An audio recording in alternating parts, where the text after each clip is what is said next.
ఈరోజు ఆంధ్రప్రదేశ్ ఐక్య ఉపాధ్యాయ ఫెడరేషన్ రాష్ట్ర వ్యాప్తంగా ఉపాధ్యాయ రంగంలో ఎదుర్కొంటున్నటువంటి సమస్యలు, ఆర్థిక సమస్యల పరిష్కారం కోసం రాష్ట్ర వ్యాప్తంగా ప్రచార జాతాన్ని ప్రారంభించాం.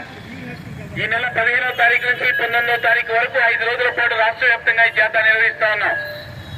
ఉపాధ్యాయులంటే సహజంగా బడిలో పాఠాలు చెప్పేటువంటి వాళ్ళ మన విద్యార్థులందరికీ పాఠాలను బోధించి 4 నైపుణ్యమైనటువంటి రాజ్యాంగబద్ధమైనటువంటి విలువల్ని నేర్పేటువంటి ఉపాధ్యాయుల బడిలో ఉదయం 9 గంటలకి వెళ్లిన తర్వాత సాయంత్రం 4 గంటల వరకు పిల్లలకి ఒక్క అక్షరం కూడా ఈ ప్రభుత్వం చెప్పనిచ్చే పరిస్థితి కనపడటం లేదు.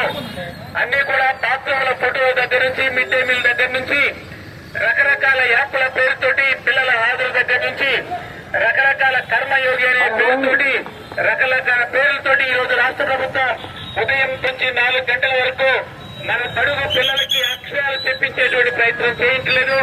అందుకనే బోధనకు మాత్రమే ఉపాధ్యాయులు పరిమితం చేయాలని, బోధనేతర కార్యక్రమాల నుంచి రద్దు చేయాలని ప్రధాన డిమాండ్ తోటి ఈ రోజు ఈ జాతర నిర్వహిస్తా ఉన్నాం. రెండోది, ప్రభుత్వం అధికారంలోకి రాబోయే ముందు 12వ PRCని తక్షణం ఇస్తామని చెప్పింది. 25 నెలలు గడిచింది. రాష్ట్ర ప్రభుత్వం ఏర్పడి కొత్త ప్రభుత్వం 15 సంవత్సరాలైంది, 15 నెలలైంది.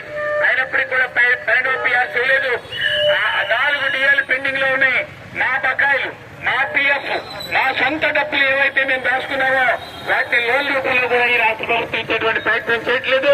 వీటన్నింటినీ వ్యతిరేకిస్తూ ఈ రోజు ప్రభుత్వ బడి బాగుపడాలి, ప్రభుత్వ బడిలో పేద పిల్లలకి నాణ్యమైన విద్య అందుతుంది కనుక ప్రభుత్వ బడి బతకడం ద్వారానే నాణ్యత రాజ్యాంగ విలువలు అమల్లోకి వస్తాయి అనేటువంటిది మనస్ఫూర్తిగా నమ్ముతా ఉన్నాం. అందుకని ఈ రోజున ప్రభుత్వ బడిని రక్షించుకోవాలంటే ప్రభుత్వ బడిలో ఉపాధ్యాయుల్ని స్వేచ్ఛాయుత వాతావరణంలో చెప్పించేటువంటి ప్రయత్నం చేయాలి. అలా చేయగలిగితే మాత్రమే ఈ రోజు ప్రభుత్వ బడి ఉపయోగపడుతుందనేటువంటి, అందుకనే ప్రభుత్వ బడి పరిరక్షణ కోసం యూటీఎఫ్ ఈ జాతర చేస్తా ఉంది. అధికారికి కూడా మీ విజ్ఞప్తి చేస్తా ఉన్నాం. ప్రభుత్వ బడి బ్రతకాలి, ప్రభుత్వ బడి ఉంటేనే నైతిక విలువలు ఉంటాయి, ప్రభుత్వ బడి ఉంటేనే రాజ్యాంగ విలువలు ఉంటాయి. అందువల్ల ఈ ప్రభుత్వ బడిని బ్రతికించకుండా ప్రపంచ బ్యాంకుతో ఒప్పందం చేసుకుని సాల్ట్ పథకం పేరుతో 1886 కోట్ల రూపాయలు ఈ రాష్ట్ర ప్రభుత్వం తెచ్చుకుని ప్రైవేటైజేషన్ చేస్తా ఉంది. మొత్తం విద్యార్థులందరూ ప్రభుత్వ బడి నుంచి వెళ్ళిపోతా ఉన్నారు. రేపు ప్రభుత్వ బడి నుంచి విద్యార్థులందరూ వెళ్ళిపోతే ప్రైవేటు బడిలో ఫీజులు కట్టుకోలేని పరిస్థితులు ఏర్పడితే బడుగు వర్గాలకి విద్య అందేటువంటి అవకాశం లేదు. అందుకని బడుగు వర్గాలకి విద్య అందాలన్నా ప్రభుత్వ పాఠశాల రక్షణ కోసం ఈ రణబేరి కార్యక్రమాన్ని చెప్తాను. సెప్టెంబర్ 25వ తారీఖున విజయవాడలో పెద్ద ఎత్తున సదస్సు నిర్వహిస్తాం గుంటూరులో. అప్పటికి రాష్ట్ర ప్రభుత్వం కథలు రాకపోతే ఖచ్చితంగా మరొక PRTS ఉద్యమాన్ని సృష్టిస్తాం.